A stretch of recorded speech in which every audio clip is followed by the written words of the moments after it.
Hello guys and welcome to triple I Q. ये question भाई एक स्टूडेंट के द्वारा पूछा गया था, तो आज हम लोग इस क्वेश्चन को सॉल्व करेंगे।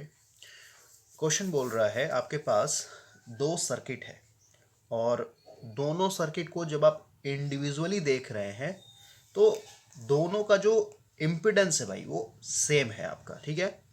और सेकंड केस में दिया हुआ है कि जो आपका पहला सर्किट है, ठीक है, उसका पावर फैक्टर दिया हुआ है 0.8 और जो दूसरा सर्किट है उसका दिया हुआ है 0.6। अब यहाँ पे क्वेश्चन आगे बोलता है कि दोनों सर्किट को साथ में अगर जोड़ते हैं, ठीक है, और जोड़ रहे हैं इसका मतलब क्या, इलेक्ट्रिकल में दो तरीके का कनेक्शन चलता है, या तो सीरीज में जोड़ेंगे या तो फिर पैरेलल में जोड़ेंगे। तो यहाँ पे बोल रहा है कि हम लोग दोनों सर्किट को क्या कर रहे हैं, पैरेलल में जोड़ रहे हैं।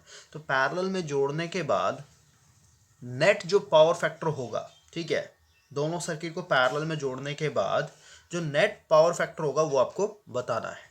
तो अभी हम लोग सबसे पहले क्वेश्चन को समझते हैं।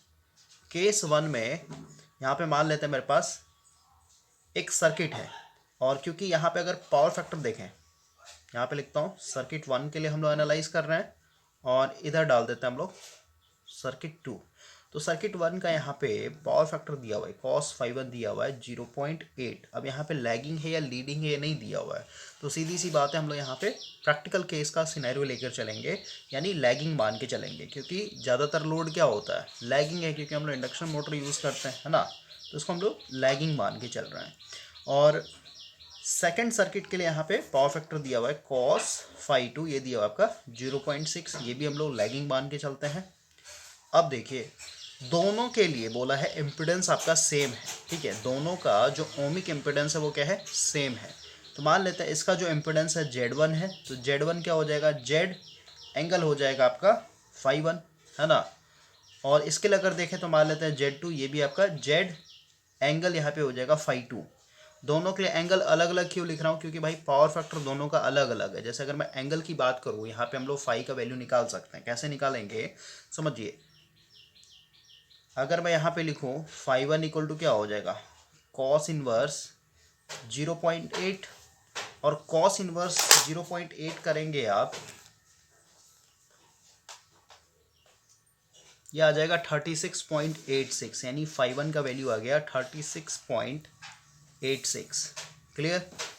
इसका मतलब क्या हुआ, इसका मतलब हुआ भाई कि जो मेरा सबसे पहले मैंने लैगिंग लिया है, इसका मतलब क्या हुआ कि इसके अंदर एक आर होगा और एक एल होगा, इस तरीके का आपका सर्किट होगा, है ना। ये आर है, एल है, इन दोनों के चलते हम लोग को इम्पिडेंस मिलेगा, और इम्पिडेंस को मैंने यहाँ पे जेड मान रखा है, ठीक है। और क्योंकि इसमें आर भी है, एल भी है, तो सीधी सी बात है यहाँ पे जो करंट आएगा, मान लेते हैं आई आ रहा है, तो ये करंट क्या होगा, कुछ ना कुछ वोल्टेज से लैग करेगा आपका, क्योंकि आर और एल है। यानी ये जो फाइव वन है, इसका मतलब जो करंट है ये वोल्टेज से कितना 36.86 डिग्री जो है लैग कर रहा है, ये इसका मतलब हुआ। उसी तरीके से यहाँ पे अगर हम लोग यहाँ पे फाइव टू की बात करें, तो फाइव टू क्या हो जाएगा, कॉस इनवर्स, ये हो जाएगा आपका 0.6, और इसका जब आप वैल्यू निकालिएगा कॉस इनवर्स 0.6, तो यहाँ से आ जा रहा है 53.13, यानी फाइव टू आ गया मेरा 53.13। क्लियर। यानी यहाँ पे भी अगेन 0.6 कॉस पावर फैक्टर, तो सीधी सी बात है ये भी एक आरएल सर्किट होगा, है ना। तो ओवरऑल ये आर है, ये एल है, और यहाँ पे आप देख रहे हैं कि जो करंट है, जो भी करंट फ्लो होगा वो एक तरीके से ज़्यादा लैग कर रहा है। यहाँ पे देख रहा है 36.86 ही लैग कर रहा है वोल्टेज से, लेकिन यहाँ पे देख रहे हैं यहाँ पे करंट ज़्यादा लैग कर रहा है। तो आई होप दोनों सर्किट में क्या हो रहा है सिचुएशन ये आपको समझ में आ गया होगा। अब बोलता है दोनों सर्किट को हम लोग क्या कर रहे हैं, साथ में जोड़ रहे हैं, पैरेलली जोड़ रहे हैं। ओके, तो दोनों को जब आप पैरेलली जोड़िएगा तो ओवरऑल देखिए, इसको थोड़ा सा मैं फोल्ड करके बताता हूँ। दोनों को जब आप जोड़िएगा भाई पैरेलली, तो सीधी सी बात है आपका यहाँ पे दो ब्रांच बनेगा इस तरीके का, एक तो ये हो गया और एक ये हो गया, इस तरीके का आपका ओवरऑल सर्किट बनेगा। तो सीधी सी बात है यहाँ पे बोल रहा है पूरे सर्किट का, ओवरऑल पूरे सर्किट का आपको यहाँ पे पावर फैक्टर बताना है क्या होगा। क्लियर। तो हम लोग को पता है इस ब्रांच का इम्पिडेंस मैंने माना है जेड एंगल फाइव वन, इसका भी मैंने माना है जेड, क्योंकि दोनों में क्वेश्चन में दिया होगा दोनों का जो इम्पिडेंस है आपका सेम है, तो ये जेड पे है यानी मैग्नीट्यूड सेम है भाई, तो यहाँ पे भी जेड मान रहे थे, यहाँ पे भी जेड ही मानना पड़ेगा, लेकिन एंगल दोनों का अलग अलग है, ये φ2 है, ये मेरा φ1 है। क्लियर हो गया। तो ओवरऑल मेरे को पावर फैक्टर चाहिए, तो cos φ इक्वल टू आपको पता है क्या होता है, r/z होता है। ठीक है, तो मेरे को यहाँ पे सबसे पहले जेड इक्वलेंट निकालना पड़ेगा, है ना, दोनों को जेड इक्वलेंट निकालना पड़ेगा। तो अगर हम यहाँ पे जेड इक्वलेंट की बात करें, जेड इक्वलेंट की बात करें तो क्योंकि पैरेलल है क्या हो जाएगा, z1 into z2 divided by z1 plus z2। सही बात है। z1 का वैल्यू ऑलरेडी मैंने यहाँ पे बता रखा है आपको, देखिए ये z1 मान रखा है मैंने, z एंगल φ1, z2 मेरा है z एंगल φ2। क्लियर हुआ। और φ1 और φ2 का मेरे को वैल्यू पता है ऑलरेडी, तो यहाँ पे लिखता हूँ z1 एंगल हो जाएगा, सॉरी यहाँ पे z होगा, यहाँ पे लिख देता हूँ भाई z1 इक्वल टू है मेरा z angle φ1, z2 equal to है मेरा z एंगल φ2, ये मेरा इम्पिडेंस का वैल्यू है।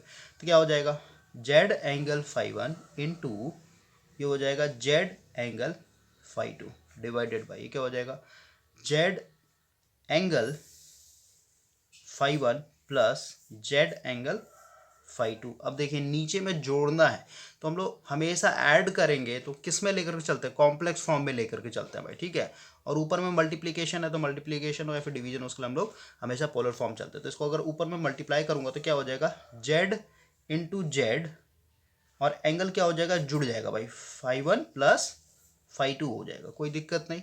और नीचे मेरे को क्योंकि दोनों को जोड़ना है तो सीधी सी बात है ये अपने आप में क्या है, एक पोलर फॉर्म है और आर एंगल थीटा का फॉर्म है। तो इसको हम लोग कैसे तोड़ते हैं, कॉम्प्लेक्स फॉर्म में कैसे जोड़ेंगे, एक रियल पार्ट होगा, इमेजिनरी पार्ट होगा, इसको कैसे तोड़ेंगे, R cos theta plus J R sine theta, ऐसे तोड़ते हैं ना। तो इसको तोड़ेंगे हम लोग, क्या होगा इसका एक, भाई अगर आपके पास मान लेते हैं आई है, ठीक है, ये अपने आप में क्या है, वेक्टर है, तो तोड़ेंगे ना, एक इसका इमेजिनरी पार्ट होगा इस तरीके से और एक इसका रियल पार्ट होगा। तो ये क्या हो जाएगा, आई कॉस, ये मान लेते हैं एंगल थीटा है तो आई कॉस थीटा हो जाएगा और एक हो जाएगा इसका आई साइन थीटा, समझ रहे। तो इसी तरीके से मेरा इम्पिडेंस है नीचे वाला, उसको तोड़ेंगे, क्या हो जाएगा, Z cos φ1 plus J Z sine φ1, ये इसको मैंने तोड़ दिया। ठीक है, अब देखिए इसको तोड़ेंगे, उसे प्लस है तो प्लस दे देंगे यहाँ पे साइन, इसको अब तोड़ेंगे तो क्या हो जाएगा, Z cos φ2 plus J Z sine φ2, कोई दिक्कत नहीं होना चाहिए। ओके, ऊपर में मेरा वैसे का वैसे ही रहेगा जेड, क्योंकि ओवरऑल नेट क्या करना है, मेरे को डिवाइड करना है, दोनों इंपिडेंस को मल्टीप्लाई करके ऐड करके दोनों को डिवाइड करना है। तो ऊपर में डिवीजन करने के लिए तो पोलर फॉर्म में ही रहेगा, तो ऊपर में आप जैसे है वैसे का वैसे रखेंगे, जेड इंटू जेड और एंगल हो जाएगा आपका φ1 प्लस φ2। क्लियर, डिवाइडेड बाय यहाँ पे अगर हम लोग देखें जेड को अगर कॉमन ले लूँ यहाँ पे, ठीक है, तो क्या हो जाएगा, कॉस, या फिर ऐसे ही करते हैं ना, रियल पार्ट को एक साथ जोड़ते, देखिए ये रियल पार्ट है और ये रियल पार्ट है ना, तो दोनों जुड़ जाएगा, यानी Z cos φ1 plus Z cos φ2, ये रियल पार्ट था, इमेजिनरी पार्ट एक साथ जोड़ देंगे यानी प्लस, ये हो जाएगा J Z sine φ1 plus J Z sine φ2। ठीक है, इसमें अब देखिए सब में जेड है, सब में जेड लगा हुआ है, ठीक है, तो जेड कॉमन ले लेते हैं हम लोग, कोई दिक्कत नहीं, सब में जेड है ना भाई, तो जेड कॉमन ले ले रहे थे, यहाँ पे क्या बचेगा, कोस φ1 प्लस कोस φ2, ठीक है, प्लस जे, ये हो जाएगा साइन φ1 प्लस साइन φ2, कोई दिक्कत नहीं है। ठीक है, ओवरऑल बड़ा वाला ब्रैकेट हम यहाँ पे बंद कर देते हैं। अब देखिए एक जेड से एक जेड कट जाएगा, कोई दिक्कत नहीं, तो ओवरऑल क्या बचेगा, ओवरऑल मेरा बच जाएगा ऊपर में जेड एंगल हो जाएगा φ1 प्लस φ2 डिवाइडेड बाय, नीचे में अगर देखें तो क्या है, cos φ1 प्लस cos φ2 प्लस जे साइन φ1 प्लस साइन φ2, कोई दिक्कत नहीं। अब यहाँ पे थोड़ा सा पॉज करता हूँ मैं, देखिए यहाँ पे भी हम लोग थोड़ा सा पॉज ले रहे हैं, हम लोग को ऑलरेडी पता है भाई cos φ1 का वैल्यू 0.8 है, ठीक है, जहाँ से हम लोगों ने φ1 का वैल्यू निकाल रखा है, तो सीधी सी बात है मैं यहाँ पे साइन φ1 का वैल्यू निकाल सकता हूँ। साइन φ1 क्या हो जाएगा, फाई का वैल्यू यहाँ पे ऑलरेडी हम लोग दिया है 36.8 0.86 समझ आ रहा है। तो इसको जब कैल्सी में डालिएगा तो ऑटोमेटिक इसका वैल्यू आएगा 0.6, ठीक है। इसको आप कैल्सी में डाल के देख लीजिए, साइन 36.86, ये आ गया ना 0.5999, यानी 0.6 हम लोग मान के चल सकते हैं इसको, ठीक है। तो साइन ये क्या है मेरा 5.1, ठीक है। ये साइन 5.1 का वैल्यू मैंने यहाँ पे डाला, साइन 5.1 की जगह हम लोग 0.6 लिख सकते हैं। और उसी तरीके से अगर यहाँ पे देखें, यहाँ पे अगर मैं साइन 5.2 निकालूँ तो यहाँ पे ऑलरेडी साइन और 5.2 का वैल्यू ऑलरेडी पता है मेरे पास। देखिए 5.2 का वैल्यू मैंने यहाँ पे ऑलरेडी निकाल रखा है इतना, ठीक है। तो साइन 5.2 की जगह हम लोग कितना डालेंगे 53.13। तो ओवरऑल इसका वैल्यू अगर हम लोग निकालें साइन 53.13, ये आ जाएगा आपका 0.7999, यानी इसको हम लोग 0.8 इसका वैल्यू आ जाएगा, ठीक है। यानी साइन 5.2 की जगह हम लोग 0.8 लिखेंगे और साइन 5.1 की जगह हम लोग 0.6 लिखेंगे, ठीक है। तो ओवरऑल ऊपर में जेड एंगल 5.1 प्लस 5.2 वैसे का वैसे ही रहेगा, डिवाइडेड बाय यहाँ पे कॉस 5.1, यानी पहले वाले सर्किट का पावर फैक्टर पूछा तो कितना था आपका पहले वाला सर्किट का पावर फैक्टर, कॉस 5.1 का वैल्यू 0.8 है भाई, ठीक है।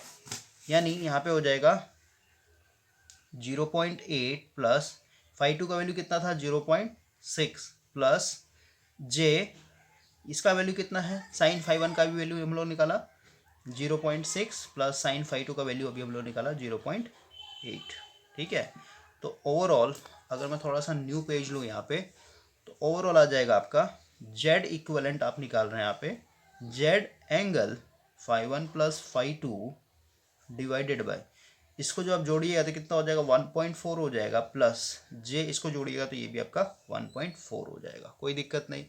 अब देखिए ये जो नीचे वाला टर्म दिया हुआ है ये क्या है, रियल पार्ट है इसका और ये एक इमेजिनरी पार्ट है ना। इसका मतलब ये कॉम्प्लेक्स फॉर्म में है, क्योंकि मेरे को डिवाइड करना है ओवरऑल, तो इस नीचे वाले टर्म को भी क्या करना पड़ेगा, पोलर फॉर्म में डालना पड़ेगा, यानी आर एंगल थीटा के फॉर्म में डालना पड़ेगा। यानी जेड इक्विवेलेंट हो जाएगा जेड एंगल 5.1 प्लस 5.2, और इसका अगर हम लोग मैग्नीट्यूड निकाले तो मैग्नीट्यूड क्या हो जाएगा, रूट ओवर 1.4 का स्क्वायर प्लस 1.4 का स्क्वायर, ठीक है।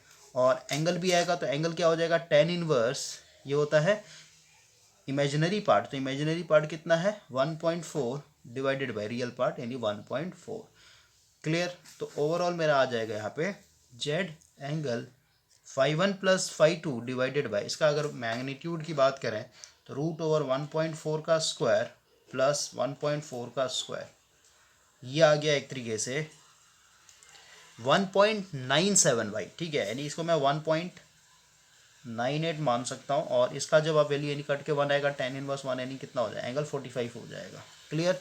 तो ओवरऑल ये आ जाएगा जेड, देखिए यहाँ पे मिस्टेक हो गया भाई, एक मिस्टेक हुआ है, देखिए ऊपर वाला जेड 5.1 प्लस 5.2 ऐसे कैसे रहेगा, 1.98 ऐसे कैसे रहेगा, ये एंगल है ऊपर लेके जाएंगे तो माइनस हो जाएगा भाई, ठीक है, -45, क्लियर हुआ। तो ओवरऑल ये जो जेड इक्विवेलेंट आया है इसका अगर मैग्नीट्यूड देखें तो मैग्नीट्यूड मेरा ये, ठीक है, और एंगल की अगर बात करें तो एंगल मेरा ये वाला वैल्यू ओवरऑल, ठीक है। तो अगर हमने यहाँ पे सिर्फ एंगल की बात करें, क्योंकि जो इम्पिडेंस का एंगल होता है वही क्या होता है आपका पावर फैक्टर एंगल हो जाता है भाई, ठीक है। तो अगर हम लोग यहाँ पे देखें 5.1 मेरा कितना था 53.13 था, सॉरी 36.13 था, 5.2 का वैल्यू कितना था, 5.2 आपका 53.86 था, 36.86, ठीक है। 5.2 का वैल्यू कितना था 53.13 था और -45 करेंगे तो ओवरऑल देखते हैं कितना आता है आपका, यानी 53.13 प्लस 36.86 और माइनस करना है आपको 45, तो ओवरऑल आपका आ रहा है 44.99, यानी आपका एंगल आ गया एक तरीके से 45, ठीक है। और ये मैग्नीट्यूड है इम्पिडेंस का जेड डिवाइडेड बाय 1.9, तो मैग्नीट्यूड से हम लोग को मतलब नहीं, क्योंकि हम लोग को पता है कि जो इम्पिडेंस का एंगल होता है वही मेरा पावर फैक्टर एंगल होता है, ठीक है। तो ये आ गया एक तरीके से ओवरऑल, ये जो आपका सर्किट बना था ना 2 ब्रांच वाला पैरेलल में जोड़ने के बाद, ओवरऑल इस पूरे सर्किट का जैसे यहाँ पे जो भी करंट आ रहा हो भाई आई करंट, और यहाँ पे जो नेट वोल्टेज होगा, जैसे अगर मैं यहाँ पे फेजर डायग्राम बनाऊँ वी एंगल 0, इसमें आपका एक करंट लैग कर रहा है ना, मतलब दोनों करंट लैग करेगा, लेकिन एक में ज़्यादा लैग कर रहा था क्योंकि इंडिविजुअल का हम लोग को पावर फैक्टर पता था, तो इंडिविजुअल का हम लोगों ने एंगल निकाला था। फाई वन का एंगल कितना था, 53.13 था, मतलब जो भी आगे पीछे फाई टू का वैल्यू ये था 50, इसका था आपका फाई वन इक्वल टू 36.86, ठीक है। तो एक करंट जो है ज़्यादा लैग कर रहा है, एक करंट जो है कम लैग कर रहा है। ओके, तो ओवरऑल ये मान लेते हैं थोड़ा सा कम लैग करने वाला करंट हो, एक थोड़ा सा ज़्यादा लैग, और दोनों में जो करंट आएगा सेम आएगा क्योंकि दोनों का इंपेडेंस आपका क्या था, बराबर था एक तरीके से, ठीक है। तो ओवरऑल इसको भी तोड़िए इसको भी तोड़िए, तो ओवरऑल क्या होगा आपका, एक रियल कंपोनेंट होगा, एक आपका इमेजिनरी कंपोनेंट होगा, है ना। तो अभी हम लोग बस यही समझ रहे हैं, और दोनों को जब तोड़िएगा एक्स कंपोनेंट वाई कंपोनेंट, तो ओवरऑल क्या होगा आपका, एक इन दोनों के चलते एक रियल कंपोनेंट एक इमेजिनरी कंपोनेंट, इन दोनों जोड़िए तो ओवरऑल मेरा एक नेट करंट जो कि ये मिलेगा आपको, ठीक है। और ये मेरा मेन वोल्टेज है और ये मेरा एक तरीके से मेन करंट आ जाता है, इनके बीच का एंगल अभी जस्ट मैंने निकाल दिया, ये 45 एंगल है। क्लियर हुआ, समझ में आ रहा, ये एंगल आपको अभी पता चल गया, ठीक है। तो अब यहाँ से हम लोग कॉस फाई यानी ओवरऑल की बात करें तो फाई का वैल्यू ऑलरेडी पता है 45, यानी कॉस 45 कितना आ जाएगा आपका, √2/2, और √2/2 को हम लोग अरेंज करके लिख सकते हैं √2 इंटू √2, ठीक है। तो एक रूट से कट जाए यानी 1/√2, और 1/√2 कहने का मतलब क्या, आपका ओवरऑल 0.707, ठीक है। ये आपका कॉस फाई का वैल्यू आ जाएगा, ओवरऑल पावर फैक्टर। अब देखिए बहुत सारे बच्चों को यहाँ पे दिक्कत होगा कि जो इम्पिडेंस का एंगल होता है वही आपका पावर फैक्टर एंगल कैसे होता है, इसको भी समझ लेते हैं। देखिए मान लेते हैं मेरे पास एक सीरीज सर्किट है भाई, सीरीज पैरेलल कोई भी लेके चलिए कोई फर्क नहीं पड़ता, ठीक है। आर हो गया, एल हो गया, है ना। तो यहाँ पे मान लेते हैं करंट, इंस्टेंटेनियस वोल्टेज दिखाते हैं वी टी है, और यहाँ पे आपका इंस्टेंटेनियस करंट फ्लो हो रहा है आई टी। तो अगर हम यहाँ पे देखें तो ओवरऑल ये एक इम्पिडेंस देगा जेड, ठीक है। तो अभी हम लोग यहाँ पे भाई जेड की बात करें तो जेड इक्वल टू क्या हो जाएगा, और क्योंकि इंस्टेंटेनियस वोल्टेज और इंस्टेंटेनियस करंट है तो इसको और मैं यहाँ पे लिखूँ, मान लेते इसको मैं रेफरेंस लेके चल रहा हूँ, तो ओवरऑल ये हो जाएगा V M sine omega T, ठीक है। और करंट आपको सीधी सी बात है यहाँ पे आर एल सर्किट है तो क्या हो जाएगा आपका, कुछ ना कुछ लैग करेगा, नहीं ये हो जाएगा I am sine omega T minus five, ठीक है, कुछ ना कुछ लैग करेगा भाई, ठीक है। तो ये मेरा क्या है, इम्पिडेंस इक्वल टू क्या हो जाएगा बताइए, आपका हो जाएगा वोल्टेज डिवाइडेड बाय करंट, लेकिन यहाँ पे जो वोल्टेज लिखते हैं ये आरएमएस वैल्यू होता है, ठीक है, आरएमएस वैल्यू, ये भी आपका आरएमएस वैल्यू। तो हम लोग को पता है ये वी एम बाय √2 कर देंगे क्योंकि मेरा वी मैक्स वी एम है, ठीक है। तो इसको हम लोग √2 से डिवाइड कर देंगे अगर, तो ओवरऑल क्या हो जाएगा, आरएमएस वैल्यू में कन्वर्ट हो जाएगा, ठीक है। तो ये हो गया मेरा वोल्टेज। और करंट की अगर बात करें तो ये आपका, इसको भी आई मैक्स बाई इसको √2 से डिवाइड कर देंगे तो ओवरऑल ये क्या होगा, आरएमएस वैल्यू है, लेकिन इसका एंगल आएगा भाई, इसका एंगल कितना होगा, एंगल देख रहे हैं इसका, ये हो जाएगा -5, समझ रहे बात को। तो ओवरऑल इनका कुछ वैल्यू आएगा जो कि मेरा इम्पिडेंस का मैग्नीट्यूड देगा, ठीक है, समझ में आ रहा है, जो भी वैल्यू है तो इसके चलते कुछ इम्पिडेंस का मैग्नीट्यूड आएगा ना भाई। और एंगल की अगर बात करें, ये तो एंगल खुद 0 पे है, ठीक है, ओवरऑल ये क्या है आपका -5 पे, यानी ऊपर जाकर क्या हो जाए, यानी 0 डिवाइड में क्या होता है 0, इसका तो वैल्यू 0 था माइनस, और फिर -5, यहाँ पे सिर्फ एंगल समझा रहा हूँ मैं आपको। तो ओवरऑल क्या हो जाएगा, एंगल 5 के बराबर हो जाएगा, ठीक है, और इसका इम्पिडेंस का कुछ मैग्नीट्यूड होगा। तो वही मैंने बताया कि जो इम्पिडेंस का एंगल होता है, देख रहे हैं यहाँ पे 5 आया ना, और यही 5 क्या था भाई मेरे, ये तो अपने आप में अगर मैं यहाँ पे बनाऊँ, मान लेते हैं वोल्टेज को मैंने रेफरेंस ले लिया क्योंकि इसको मैंने वी एंगल 0 पे दिखाया है, ओके। तो करंट कितने पे है, -5 पे है, -5 कहने मतलब क्या, ऐसे दिखा देता हूँ, ये मेरा आई है, ये एंगल क्या हो जाएगा क्योंकि हम लोग क्लॉकवाइज डायरेक्शन चल रही थी, क्या हो जाएगा आपका -5 के बराबर होगा, समझ रहे हैं। तो देख रहे हैं कि करंट जिस एंगल पे था वही आपका इम्पिडेंस पे भी आ गया, यानी 5 आया कि नहीं आया बताइए। अब इसको कैसे समझाऊं भाई, ये बेसिक चीज़ है आपका, ओके।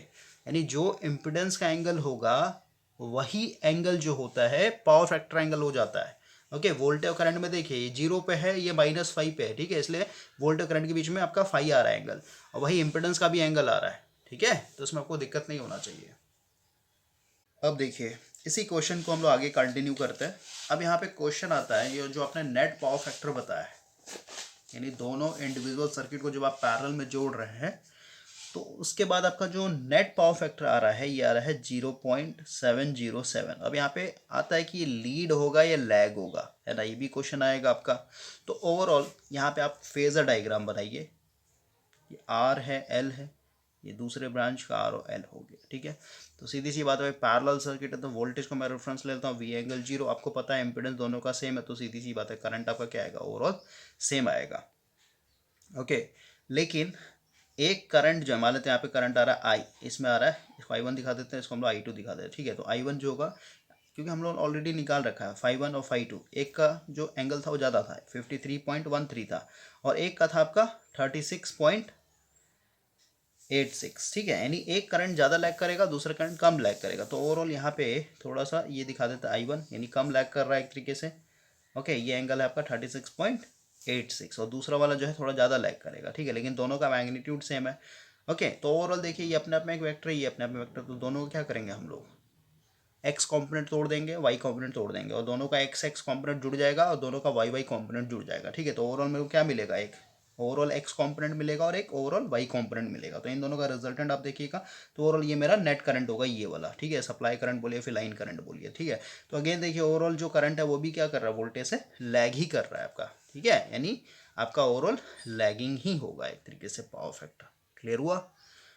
अब देखिए इसी क्वेश्चन में एक और हम लोग कनेक्शन लेके चल सकता है। अभी हम लोगों ने पैरेलल वाला देखा था भाई, लेकिन वही अगर बोलता दोनों को हम लोग सीरीज में जोड़ रहे हैं तो सीरीज में क्या होगा, तो सीरीज में जोड़िएगा तो सीधी सी बात है इस तरीके से आपका सर्किट बनेगा, है ना। इसके चलते आपका मिल रहा है जेड एंगल θ1, इसके चलते भी आपको मिल रहा है जेड एंगल θ2, ठीक है। तो दोनों को जोड़े यानी जेड इक्वलेंट अगर बात करें तो क्या हो जाएगा आपका Z1 प्लस Z2, दोनों ऐड हो जाएगा। सीरीज में क्या होता है भाई, इंपेडेंस ओवरऑल ऐड हो जाता है। हम लोग को ऑलरेडी पता है Z1 इक्वल टू हम लोग मान रखा है जेड एंगल φ1 और Z2 इक्वल टू मान रखा हम लोगों ने जेड एंगल φ2, ठीक है। तो दोनों को अगर जोड़ेंगे यहाँ पे, क्योंकि जेड इक्वलेंट यही है आपका, तो अगर हम लोग जोड़ते हैं यहाँ पे देखिए Z angle φ1 plus Z angle φ2, दोनों को हम लोग जोड़ रहे हैं।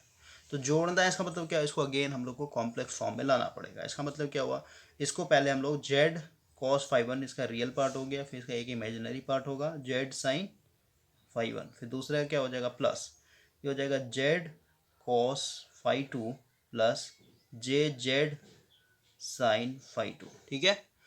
अब देखिए सब में जेड है तो जेड कॉमन ले सकते हैं हम लोग, तो ये हो जाएगा cos φ1 plus cos φ2, real part को एक साथ जोड़ रहा हूँ मैं, ठीक है, और प्लस जे साइन φ1 प्लस साइन φ2, इसको ऐसे मैंने कर लिया, ठीक है। तो ओवरऑल जेड इसका वैल्यू हम लोग को पता है भाई, ये 0.6 प्लस 0.8 ऐसे है, प्लस जे इसका वैल्यू हम लोगों ने ऑलरेडी निकाला था 0.6 आया था, दूसरे का 0.8 आया था, है ना। तो ओवरऑल थोड़ा सा न्यू पेज पे लेते हैं, देखिए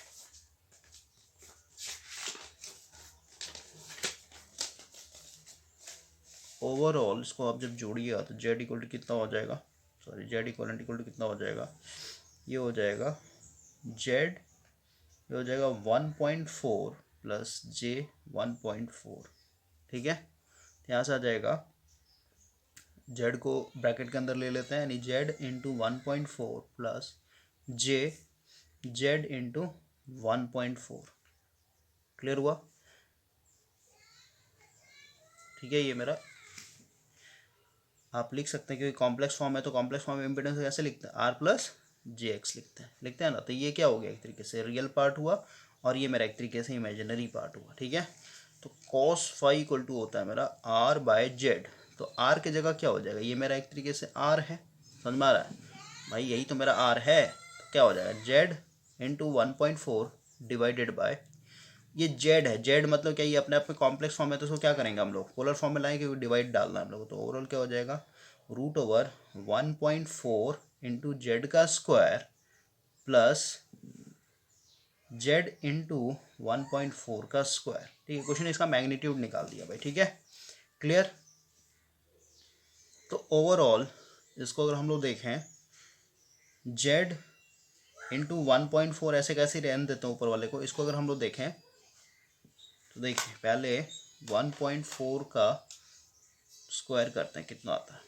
ये आ गया आपका 1.96, यानी ये हो जाएगा 1.96 और जेड का स्क्वायर वैसे का वैसे रहेगा, प्लस इसको भी करें तो ये भी अगेन 1.96 जेड का स्क्वायर हो जाएगा। ठीक है, तो ओवरऑल ये भी जेड स्क्वायर ये भी जेड, तो दोनों जुड़ जाएगा, यानी जेड ऊपर वाला वैसे वैसे रहेगा 1.4 डिवाइडेड बाय ये कितना हो जाएगा भाई, दोनों को जोड़िए,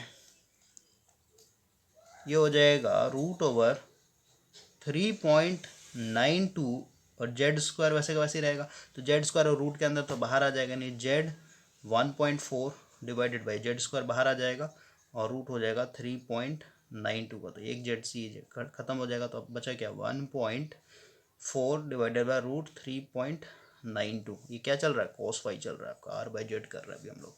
तो ओवरऑल यहाँ पे करते हैं 1.4 और ये हो जाएगा रूट 3.92, तो ओवरऑल आ गया आपका अगेन √2 डिवाइडेड बाई 2, तो इसको हम लोग ऐसे लिख सकते हैं cos फाई इक्वल टू √2 और ये हो जाएगा √2 इंटू √2, तो कट जाएगा 1/√2, कहने का मतलब अगेन 0.707। तो अगेन भाई इसको आप सीरीज में जोड़िए फिर पैरेलल में जोड़िए, आपका जो पावर फैक्टर आ रहा है सेम आ रहा है। ठीक है, लेकिन अगेन ये क्या होगा, यहाँ पे लैगिंग नेचर का होगा। क्लियर हुआ, क्योंकि हम लोगों ने RL सर्किट मान के चला हुआ था स्टार्टिंग में। तो इस तरीके से आपको सॉल्व करना है।